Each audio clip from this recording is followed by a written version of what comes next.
Ladies and gentlemen, everyone in between, it's your boy Kentama Sensei here today to bring you yet another discussion about 907 of manga chapter of One Piece.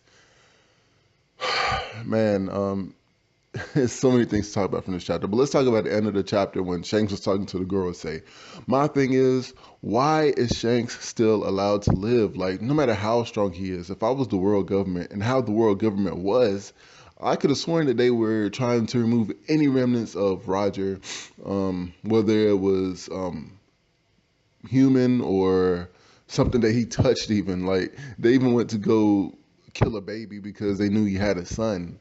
And so, or a kid.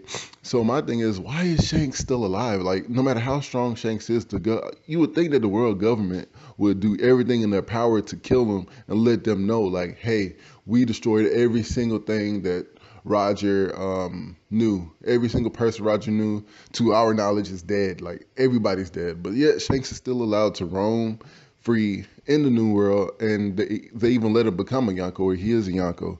Like, I've said this before, and people say, "Oh, he's just so strong." But like, think about it though. Like, they went toe to toe with Whitebeard, who was once the world's strongest man. So why would they not want to fight Shanks? You know, like, it just makes no sense to me. Like, you could go after him, and they even wanted to in this chapter wanted to go to a fight with two Yonko. So I mean, like, there's no way Shanks is stronger than two Yonko, especially Kaido and Big Mom. It makes no sense to me. But what if Roger made Shanks? Well, yeah. Let's just hear this out.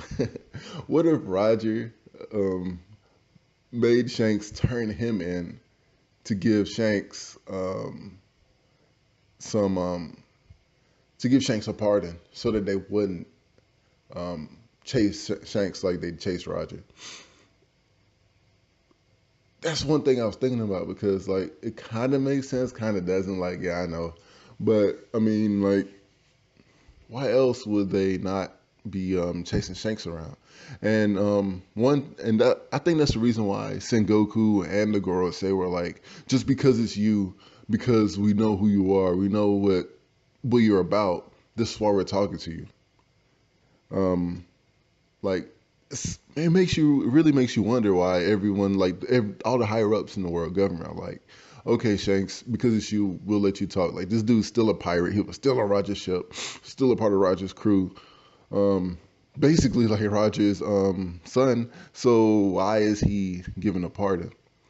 Um, Another thing um, could have happened is that Shanks has the knowledge, yet he's not saying anything about it, or he told them he's not going to say anything about it. So they're like, all right, we're not going to go after you, since you're actually not even going to expose the truths of the world and cause chaos. Because if Shanks wanted to, I would think he knows the knowledge of the world that Rayleigh knows and Roger knows. But now that I'm thinking about it, Rayleigh isn't even saying anything. So, like, they even know Rayleigh is alive, but yet they're not going after him. Maybe they can't find him, which could be true for Shanks, because Shanks is the Yonko that is the hardest to find.